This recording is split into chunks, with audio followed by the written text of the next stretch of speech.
మన ఇండియాలో దొరికే టర్మరిక్ ఇక ఏ మాత్రం సూపర్ ఫుడ్ కాదు. రీసెంట్ గా పట్నా, చెన్నై, గువాహటిలో ఇన్వెస్టిగేషన్ చేశారు. టర్మరిక్ ని ఎక్స్పెరిమెంట్ చేస్తే అందులో తెలిసింది ఏంటి అంటే అందులో 200 టైమ్స్ లెడ్ అనేది ఎక్కువగా ఉంది. అందులో దొరికిన chemical lead chromate. Lead chromate తో ఏ పదార్థాలు రెడీ అవుతాయో తెలుసా? లెడ్ క్రోమేట్ తో పెయింట్స్, అలాగే ప్లాస్టిక్ సిరామిక్స్, అలాగే ప్లాస్టిక్ కటింగ్స్ ని రెడీ చేస్తారు.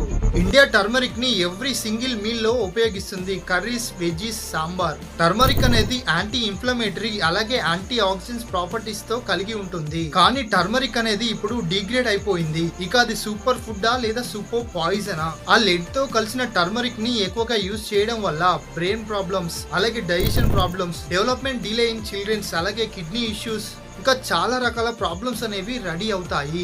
ఈ ప్రాబ్లమ్ ని ఓవర్టేక్ చేయడానికి 2 సొల్యూషన్స్ ఉన్నాయి. నెంబర్ 1, మీరే మీ సొంతంగా గార్డెన్ లో పసుపుని గ్రో చేసుకోవడం. ఇక సెకండ్ ఆప్షన్ కి వస్తే, కొన్ని డబ్బులు ఎక్కువైనా పర్వాలేదు కానీ ఆర్గానిక్ టర్మరిక్ ని తీసుకొని పౌడర్ చేసుకొని మీరే వాడటం.